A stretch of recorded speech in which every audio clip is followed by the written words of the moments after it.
morning, good afternoon. Glad to have you all here. I'm Todd Healy with C3 Financial Partners.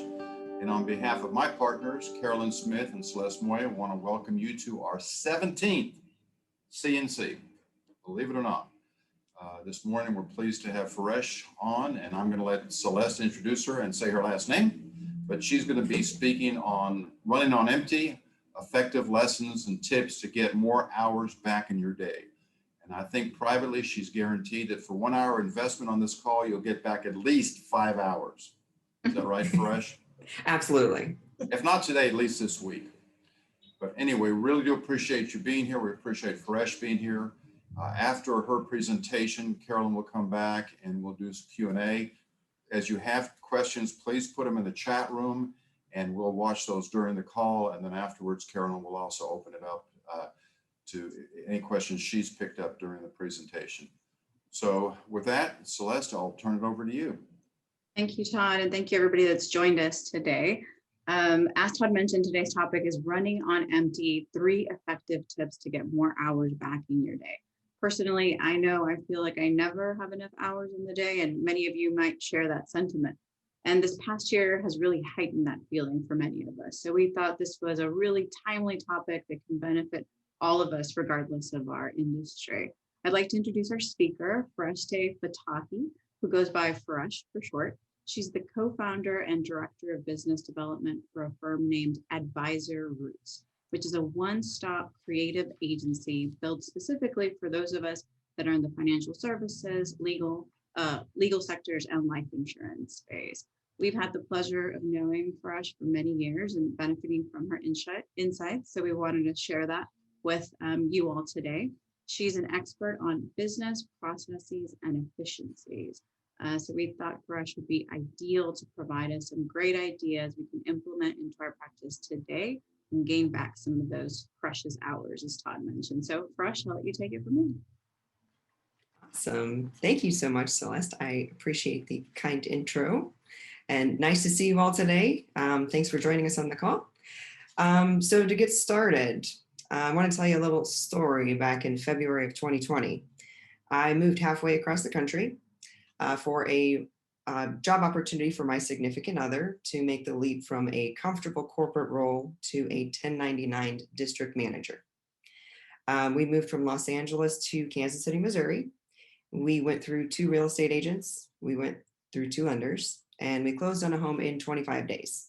But the most chaotic part was the logistics of the actual move.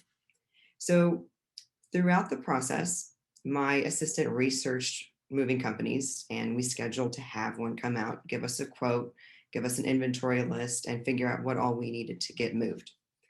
My husband took that list and shopped it around. He found a company who would do it $4,000 less. Well, fast forward a little bit. I'd never heard of this company. Moving day comes, they show up a day late. My husband had already moved to start his new job, so I'm there to wrap everything up and get everything moved. So day of the moving stuff, all of the items are wrapped, the movers are there, they speak minimal English, and they are communicating to me that our quote is actually double what we thought it would be, which was a nightmare. So fast forward 3 weeks, we don't have our stuff. Can't find anything. I'm supposed to leave in 2 days for a 2-week work trip. So we call the moving company and we realize, oh, these are all vendors that act like Uber. They're not one specific moving company. So they also didn't communicate or collaborate well together, which made it very tricky. So throughout this process, I kept thinking to myself, if I only had help, if I only had a guide, if I'm moving to Kansas, well, technically Missouri, if I could click my red heels together 3 times, this thing would magically be done. Number 1, the process would not have taken me away from client interactions. Number 2, the costs would have been transparent. There would have been fewer surprises. And number 3, I would have had a partner and a guide to support me with the decision-making process, to lay out clear expectations, and also to facilitate communication, which would equate to way less chaos. So this is exactly what we do for professional advisors that we partner with.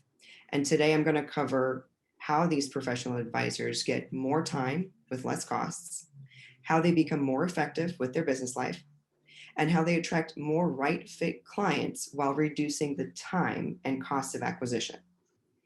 So over the past year, a former client came to me and they said, we want to refresh our brand and we want to refresh our online presence. And after digging a little bit deeper, I learned that they had already started the process.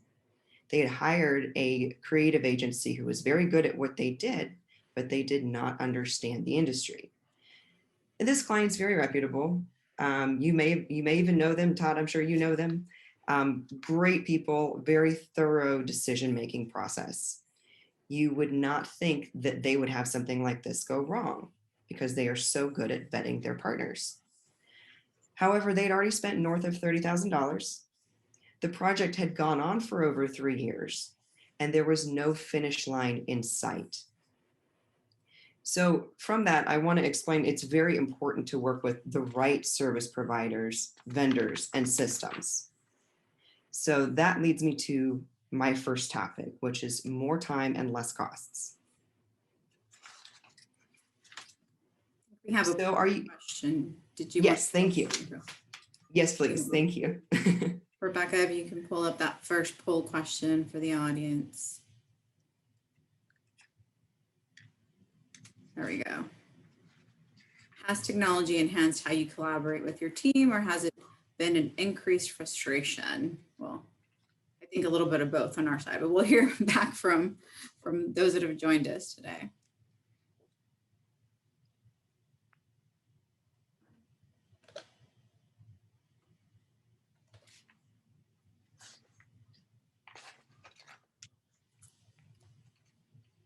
So the results, 100%. It's enhanced how we collaborate. Interesting. Wow. That actually leads me to a question for us. So we understand the value of being able to work remotely. It's definitely been a valuable and very crucial part of being able to go through business, through COVID, and still be able to collaborate as a team. However, many of us have experienced meeting fatigue. What suggestions or tips do you have on how we can be more efficient with the time we're spending in the meetings, but still be able to collaborate effectively? That's a great question, Celeste. And I know personally, I have extreme Zoom fatigue. And especially as we're moving towards a more hybrid environment of virtual and in person, I think it's more important than ever to figure out how to collaborate both for flexibility and for capacity. So we often buy quick fix solutions to allow us to have more time. And I think about a year ago, as we were just talking before the call, a year ago, nobody knew that we were going to be in this completely virtual environment. And then as we move back into it, it's more important than ever to figure out which softwares and systems will be best for you. So are you and your teams using your systems in order to focus on what you do the best? We often hire coaches, we leverage assistants, and we all want to do more of what we love, but there just never seems to be enough time in a day. It's hard to implement. No matter how much time, how much coaching you spend, we all want to communicate, collaborate, and spend more time doing what we love and spend less time in useless meetings. So I'm going to talk to you a little bit about 3 softwares. Rebecca, do you mind scrolling up a little bit so we can see the top of that slide right before it made? Yes, perfect. Thank you. So the first one I want to talk to you quickly about is Loom. And I'm sure many of you have heard of this, but if not, I'm going to give you a brief overview. Second one is Miro, and then the third one is 1Password. So I'll give you a quick overview of those 3. Those are 3 of my personal favorites, my business partner, and I use them all the time. So Loom is a free video or screen share recording service.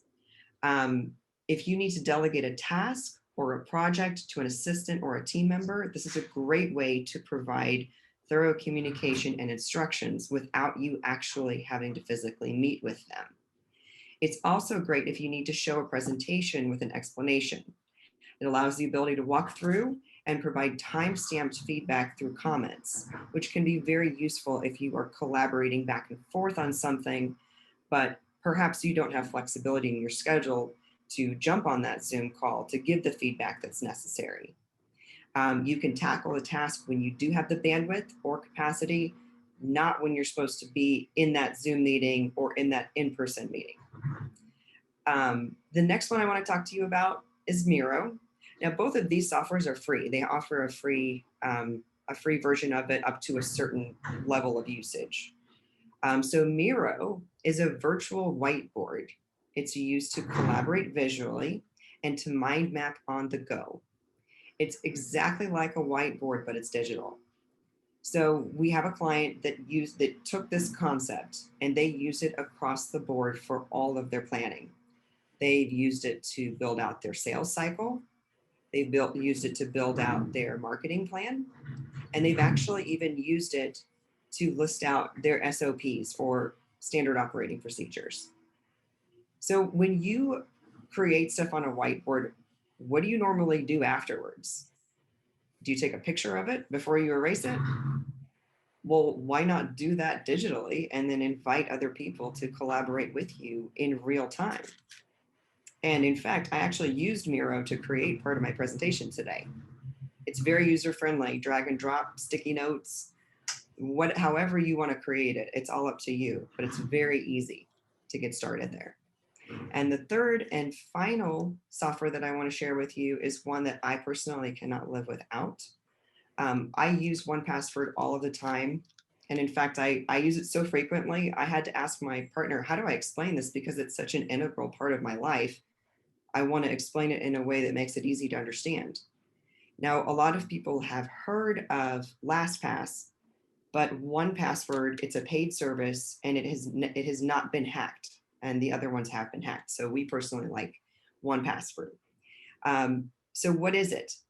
It's a secure vault for all of your sensitive personal and professional information. And all you have to remember is one single password. In addition, if you're using it across different devices, you can log in with your thumbprint or your face ID if you're using an iPhone. And one of the most valuable things that this has replaced for when I work with teams personally is a lot of times I see people share passwords or login information via email, or they'll save it in an Excel document or a Word document and send that around. And you are completely being vulnerable by doing that, which is really scary in today's cybersecurity world. On top of that, have you perhaps shared this username or login information with a staff member who's no longer with you?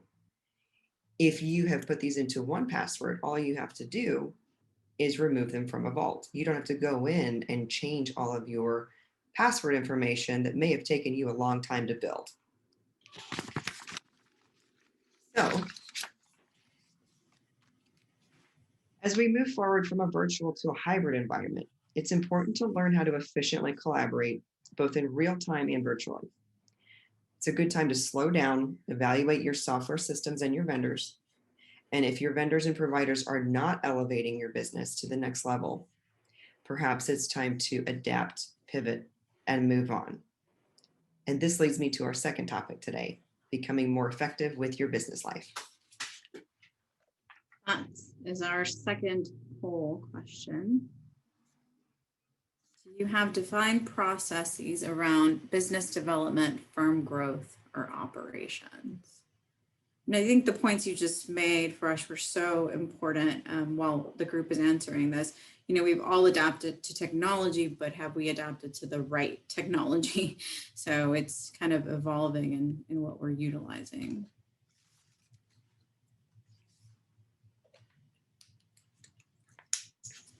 So the majority, or I guess there was a tie. Yes, we can function without them. Yes, but they're all in my head. Not uncommon, I would say. So that leads me to a second question as you're going into this next point. Many times we feel like we just have so many things going on, so much work to do, but we don't know where to start or which areas of our business we really need to focus our attention on. So what are some suggestions you have on how to address this?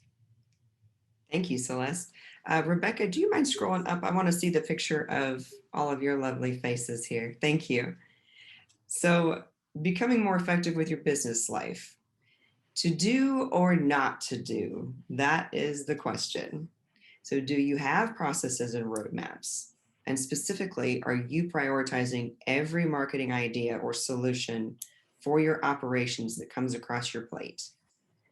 I'll give you an example. Had a client come to me recently who is an advisor who only offers Medicare planning. He said, I have a big budget. I want to spend a lot of money on redoing my website. And I really want to get into SEO. SEO is a big common buzzword these days. Everybody hears about it. It's search engine optimization.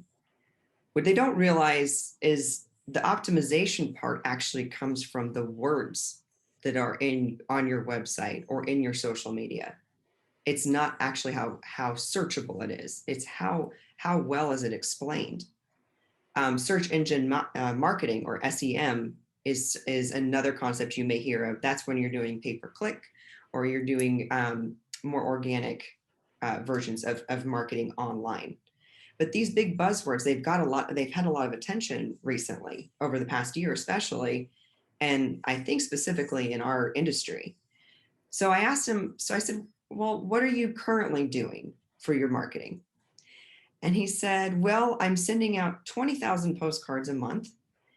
But my staff, they seem to be spending a lot of time answering questions from people that are calling in from these postcards.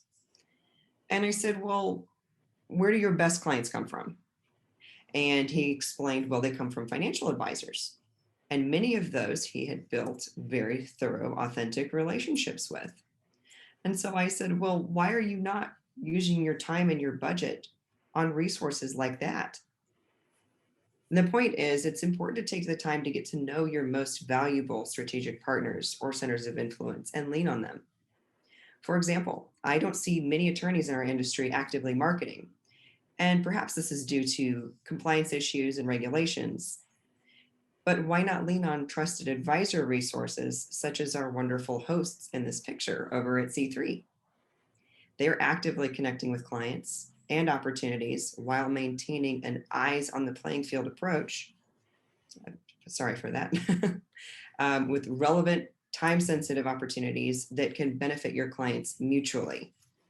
That can be a huge value add for you.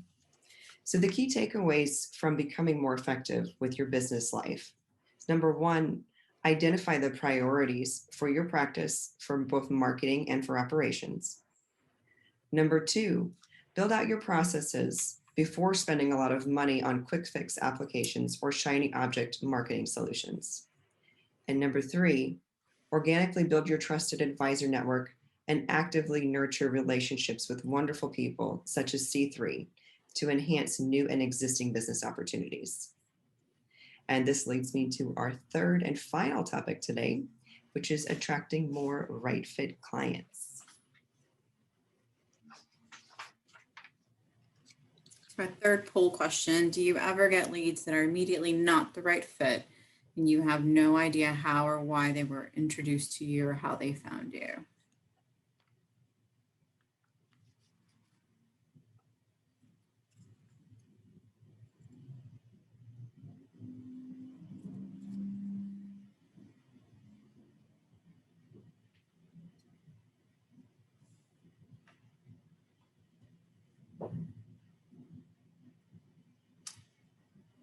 So, Wow. yeah, that's great. Only less than 20% aren't the right fit. Seems like a lot in our group are doing the right, strategic marketing or outreach that you mentioned. So, one last question for me on this topic. A lot of the folks in our group are clearly getting in front of the right people, but if we feel like we could enhance this, how do we get in front of more of the right type of client or advisor that we want to collaborate with so that we can save time and make our process more effective? That's a great question, Celeste. And I think it is really important to figure out what you're doing to differentiate your firm. It's important to figure out what you can do to enhance retention And how do you add credibility with your current clients, your centers of influence, or strategic partners, and expand on a solid network? What is it that you do, and how have you seen this in your business?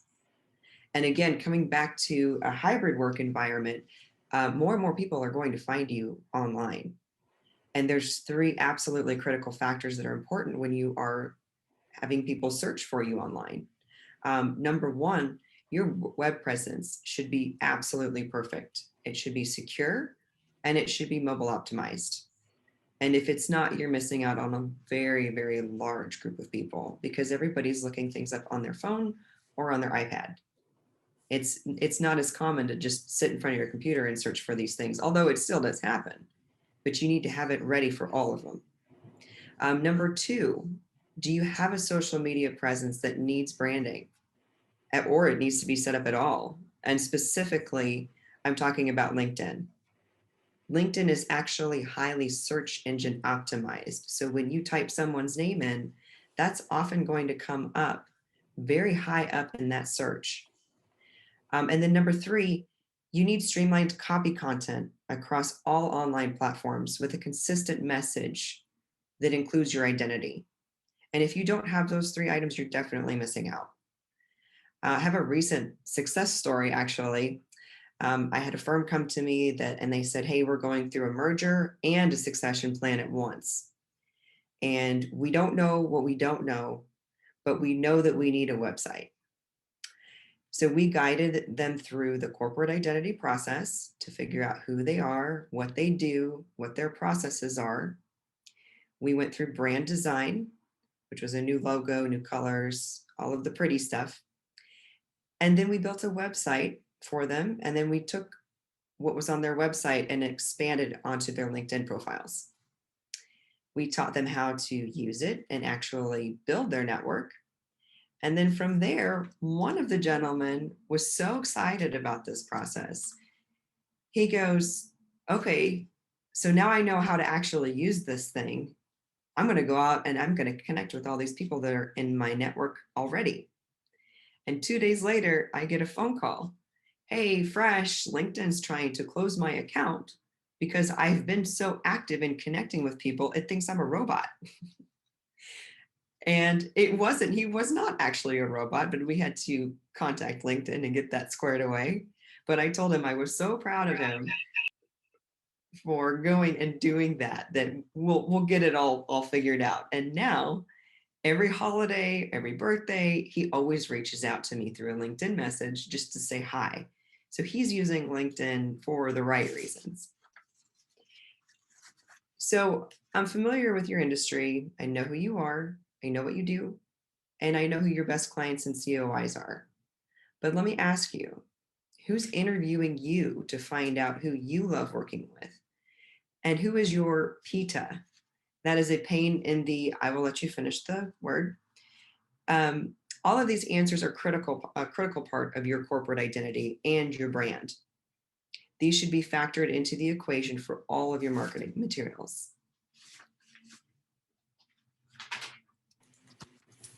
And after spending so many years in law school or studying for designation credential exams or building a massive business empire, are these things that you really want to be spending your time doing yourself? You remember how at the beginning of our presentation, we talked about the fact that I spent double on my move last year because I couldn't qualify what I was getting. It can be scary moving through a process or a project when you don't know what you don't know. If I can be a resource to you in any way, I'm happy to help. And I hope that these three topics, more time, less costs, becoming more effective with your business life, and attracting more right fit clients can be useful to you. And Celeste, I'll turn that back over to you. Thank you, Feresh. Really appreciate you sharing some of those insights. I know that in talking to you and collaborating with you, you have a lot more tools and resources that you utilize in order to improve process and efficiency. Because of Feresh relationship with us for knowing us for a long time, she has offered a complimentary 30-minute call for anybody that's on this call. You'll notice her contact or her email her website, I'm sorry, information at the bottom, so you can reach out to her to schedule that. We ourselves are going to be taking advantage of this complimentary call. Feresh, I do have one more question. You know, all of this technology, process, efficiency, we all need it for the most part. At least I can speak personally. I definitely can be more efficient with my day. What is the one place you would say to start? It can be overwhelming to think of all the things that we can improve, but if there was just one of these things that you mentioned today, what's the one thing that you would advise us to start with? I think that's a great question, Celeste. You're full of good questions today. Personally, I would say there's actually two things. The first one is your LinkedIn profile. That is almost like a second website, and it is your personal brand and story. There are very quick ways to get that up and going. Even if you don't have much set up, just having your profile itself set up will make you more searchable, and then linking it to the company that you work with. I would recommend building out an entire profile there, but even getting the initial company page set up and showing what firm you work for is super important, and what services that you offer. If people can't find you and they don't know that you offer, if you're an insurance advisor, for example, and you offer long-term care and you talk about it to everyone. I had a gentleman come to me recently and he's like, oh yeah, I do long-term care. And I looked at his site, I looked at his LinkedIn, and I was like, but I don't see that anywhere on your profile. So make sure that your profile it's set up, number one, and number two, connected to your business that you're working for. And number three, talks about who you are, who you serve, and what services you offer. The second thing I would say is really important is defining your internal processes before going and buying something that's going to create all of these workflow efficiencies.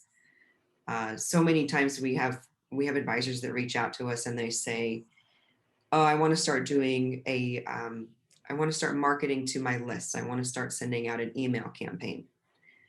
And my first question is, great. Well, what system are you using to store all of your data, or what CRM system are you using?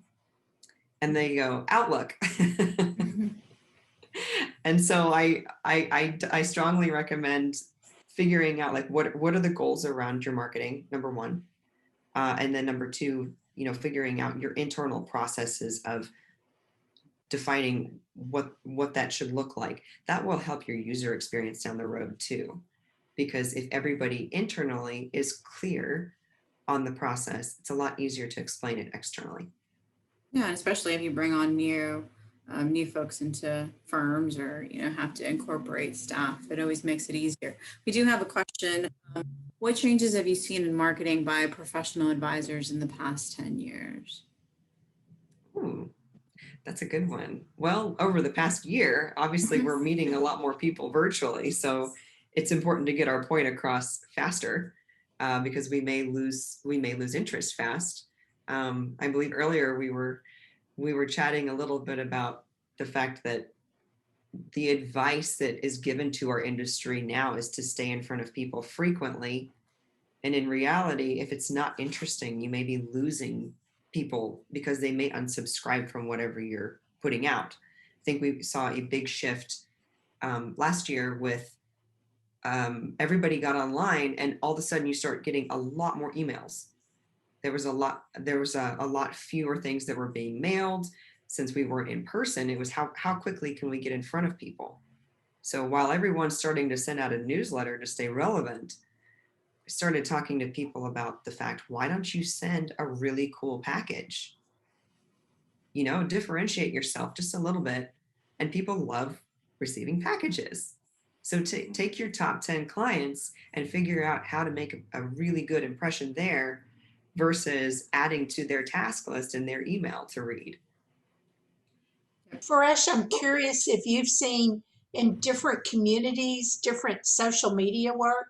For example, I'm part of the San Antonio, Austin, Moore community, and LinkedIn has been good, but not quite as robust as I've seen in other parts of the country. I'm just curious, maybe that's just my personal experience. What are you seeing? I'm not fully clear on your question. I'm sorry. Oh, do advisors in certain markets use one platform for social media or LinkedIn more than in other um, communities? Yes, yes. I would say the industry that we're in is very strong on LinkedIn. And I do think that if you're looking at communities that may not be, let's see, how do I explain this the right way? If you are going to a lot of events, for example, you're going to get more photos from that. Those are often used more on Facebook. So if you're Okay. looking um, for me personally, if I'm looking for business information, I always look on LinkedIn. Anytime I attend a networking event, whether it's virtually in person, or if I meet someone and I'm on a plane, I don't hand out business cards anymore. I ask them for their business card and I immediately send them a connection request on LinkedIn and I put a note with it and I say something along the lines of, hey, it was great meeting you on this flight from Kansas City to Los Angeles. And I really enjoyed speaking about X, whatever our conversation was about. May I add you to my professional network? And that actually does two things for me on the business side. Number one, it reminds me where I met them. Number two, I because I like can that. always go, I like yeah, that. Yeah. I never can remember. So until I can get back to my desk and plug them into my CRM with information, I at least have a track record of where I met them, what we talked about, if there was any follow-up action that was supposed to happen out of that. And then once they accept the connection request, then they are built into the audience of anything that I post. So I'm curious. So what if you go out there and they really don't have it, a LinkedIn, or it's not an active LinkedIn? I guess that's a message in itself. Yeah, and some people don't. From a compliance standpoint, they choose not to do it. But I do believe that, at least in the insurance and financial services world, it's becoming a little bit less stringent and strict on the compliance regulations. There's still certain words that will get flagged, and I don't believe that you are allowed to allow any endorsements on there or testimonials. But it's getting better. And if they don't have one, it's not always a bad sign. I have a client who works with everyone over 50 million, and we're building him a website for the first time. Gotcha. So it's sometimes they're just busy on different things. Fresh, we're all looking for different ways to communicate and differentiate ourselves, especially when we didn't have face-to-face meetings. I discovered with text messages that you could actually record your voice and send it as a text message instead of actually using text. What's Mhm. your experience or thoughts on doing that? I like the differentiating ways of sending communication. I think that that's a great idea. I think it's more personable. And you can actually use Loom to do something similar to that.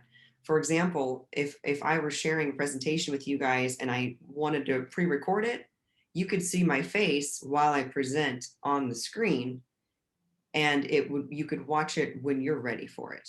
I think that's one of the biggest issues that we're running into now is we are expected to always respond on the fly.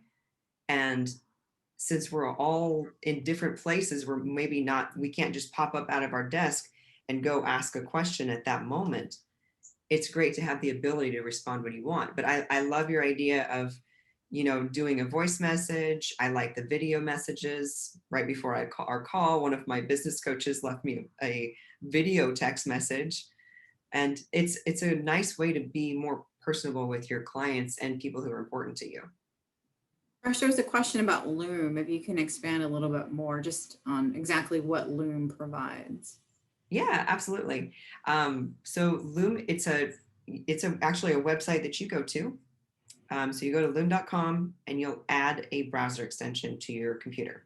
And then when you are on the screen that you want to show, you hit that button and it counts down 3, 2, 1. And then all of a sudden it's recording your video for you. And it can either be all of your face, or it can be your face and your screen, or only your screen with your headshot. And I have found that that is incredibly helpful if I'm trying to communicate how to do something without jumping on another Zoom call. It takes me maybe 5 minutes to do. And once it's done, it provides me with a link. I paste that link into an email, send it off. Once my recipient has watched that video, I get an email notification that the video has been watched, which is great. Because if somebody says, hey, I didn't understand what you were talking about, I can say, hey, you didn't watch my video. So if a client sends us a question and maybe they're having trouble filling out a form or, something like that, Mhm. doesn't require us to actually be there with them. It's a simple way of answering the question, but walk them through the process. Exactly. And what's really cool about Loom is you can respond back. So if you were to use that example and send the video to the client, they don't have to call you back. They can type a comment down below that video, which you would get notified for. So now you have a full thread of a conversation on what that topic was, rather than searching through your emails to see what the feedback was. Can you Is use that- that to record a conversation between advisor and client?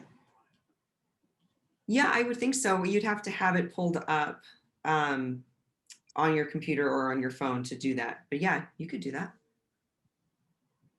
Absolutely. That'd be valuable. An attorney and a client having a conversation about a specific item or issue they want to record, and a nice way to document it and send it to other advisors as they're collaborating with other people on the team. And it's time stamped, so that can also help from a showing all of your trails. If somebody doesn't respond in a certain time period, or if they do, you've got all of that in one spot. But yes, the free version, I believe, cuts you off after a certain point, but all of these softwares are very inexpensive. I think that Miro and Loom both offer a free version, and then 1Password is $3 to $4 per month per user, which it's wonderful for teams. If you're adding and if you're changing passwords, it updates across the board. So if for example, if I update a password and my business partner needs to log in, he doesn't have to contact me. It's already saved in 1Password, and it will automatically fill in for him. We have a good question here. How much time a week or a day should be spent on LinkedIn to grow my business? That's a good one, and I get that one frequently. I think, first of all, spend the time on making sure your profile is very clear on who you are and what you do. Second one is, if you are actively networking, I would say spend an hour a week on doing that, but you can break it up into chunks. So if you are going to pick up your son or daughter from school and you're waiting in that line for 15 minutes, pick 10 people that you want to connect with and send them a connection request with a note attached to it. And if you are out of people and you're not sure who to connect with next, there's a little trick. If you know somebody that's in your same circle, you go to their profile and see the number that shows how many connections that they have. It should be in blue. If you click that link, it's going to show you who all they're connected to. You can go through that list and connect with them. So Celeste, for example, you and I have a lot of people in common, but I'm sure there's people that are in your network that I know, but maybe I haven't connected with them yet because it didn't come across my mind. So I could, if I went to your profile and clicked on that list, the over 500 list, it would show me all the people you're connected with. And granted, I would recommend doing this with people that you know and trust and that you respect. I wouldn't go do this to people that you don't, just to build your network, because the quantity is not the important part. The quality is the important part of your LinkedIn. So if you're building a list of people and you just want to get that number up, those people are going to create a filtering problem for you down the road if they start reaching out to you because they see that you offer life insurance and they ask you for a $50,000 term quote. So be careful about who you connect with. And if you've started connecting with the wrong people, you can actually, there's a way to go through and remove those connections without them ever knowing. Interesting. I know there's a lot more questions. One more on here. What other social media platforms do you recommend specifically for, financial services, the legal sector, insurance space, which is where the majority of our viewers, our participants are part of. I've actually seen a lot of people who are doing video who are having a lot of success with it. I think it's going to depend on your specific audience and where they're living, and it may be worth asking them, you know, where do you get your information from? Are you looking on Instagram to find people that are of interest to you? Are you looking on YouTube? If you are going to do YouTube, it's great to have those videos live because they are adding to your searchability, but also make sure that they're living on your website. Every piece of information that you're sending out should also live on your website. That's where you want to drive them back to. So regardless of if you're posting on Facebook, if you're posting on LinkedIn, Instagram, TikTok, Twitter, that information should first be posted on your site and then shared to those sources.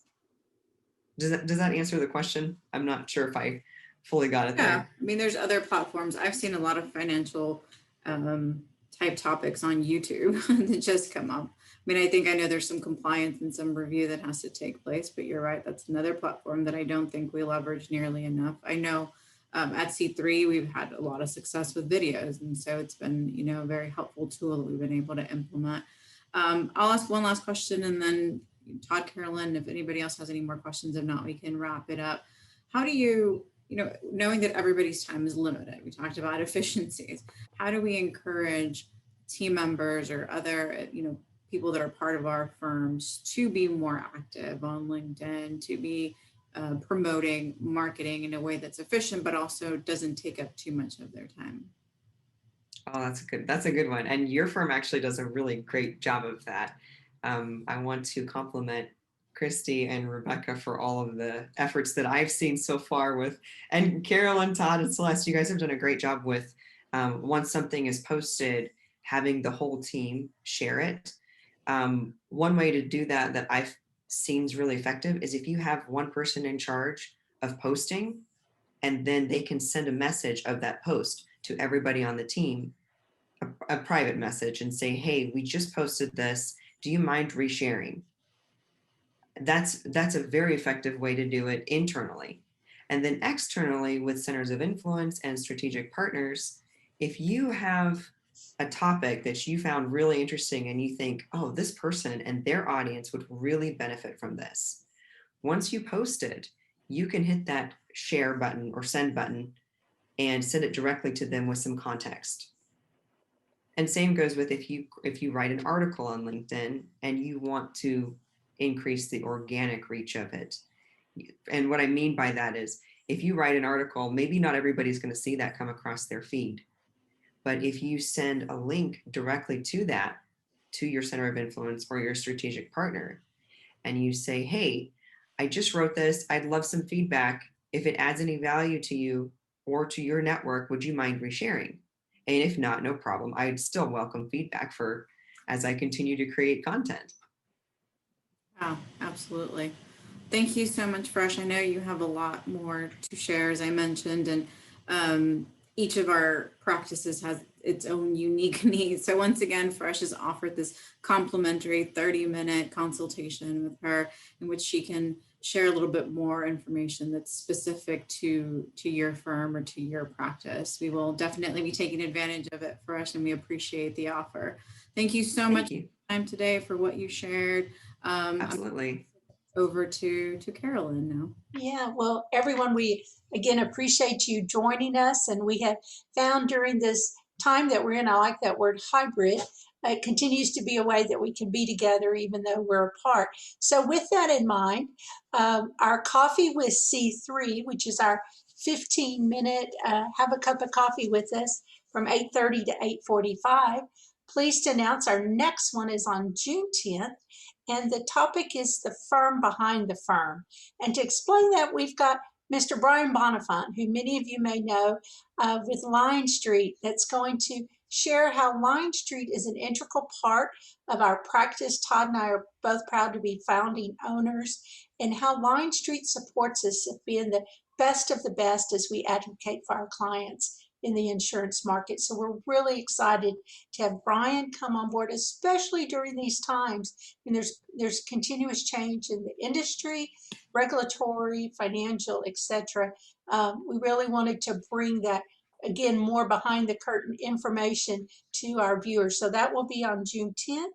And then by demand, we're having back one of our former Consume and Converse speakers at lunchtime. Jim Witten is going to grace us again on September 23rd at lunch. Jim's going to continue giving us his wisdom around the power of words. I think, as you remember from last time when Jim joined us, you know, the science behind the words we use, and to build on what Fereshteh is saying today, that content, how important that is, and that we're getting the right message across and articulating it. And that's what Jim does best, and he's going to continue to bring that wisdom to us on September 23rd. So look for those announcements to come through your email. And with that, Thank you, Fred. Todd? Thank you, team. Great job. You all stay safe and have a good rest of the week. Thank you. Thank you, everyone. Thank you, Bye. guys. Bye-bye.